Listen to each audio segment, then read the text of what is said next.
Mari orang topik hari ini masih pembicaraan tentang MBG. MBG. Apa untuk orang apa ya?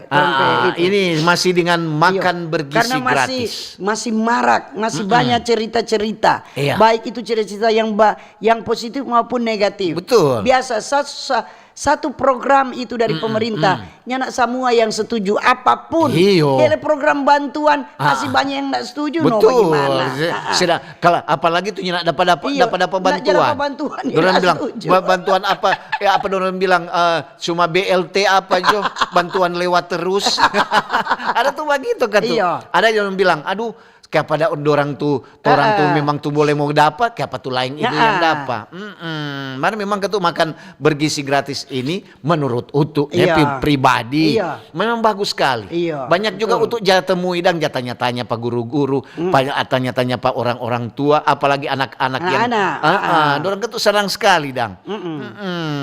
Memang tuh sekarang tuh makan bergizi gratis pemerintah Utu lihat pemerintah suka orang dari anak-anak memang bergizi supaya dia pinter. Supaya dia pinter untuk di kemudian hari. Iya tuh. Jadi namanya orang masyarakat, manusia.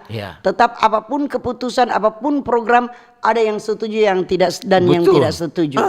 Kita ada kopi ini statement dari salah satu influencer tentang ini MBG. Makan bergizi gratis.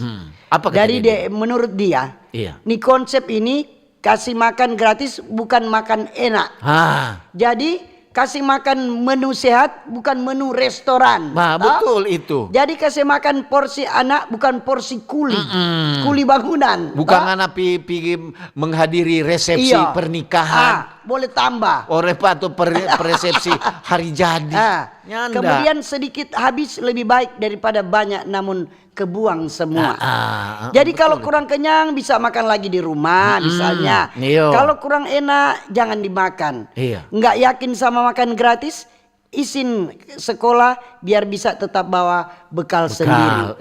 Jadi gizi anak itu tanggung jawab orang tua, bukan tanggung jawab sekolah, bukan tanggung jawab pemerintah. Tetapi pemerintah mau katuk bertanggung jawab atau membantu. Ini program pemerintah yang mungkin menyelamatkan anak yang di rumah kesulitan untuk makan. Banyak video-video yang terkirim di Facebook dan untuk itu. Mungkin bagi sebagian orang nyanak berarti karena DP porsinya, DP menu, DP rasa. Rasa tapi, cuma tere-tere tapi mungkin bilang. Bagi seorang anak yatim piatu, misalnya orang cuma diasuh oleh dompet nenek, dompet tete, atau dompet orang tua, itu sangat berarti sekali. Betul. Jadi dia bilang, siapapun presidennya, apapun programnya, tidak akan bisa memuaskan semua pihak. Pasti ada pro dan kontra. Pasti itu. Apalagi jadi kita dukung dan doakan semoga program berjalan lancar dan bisa merata sampai di pelosok negeri. Biasa itu DP nama Miki Sambuaga. Ada yang sama pendapat seperti saya yang seperti Anda.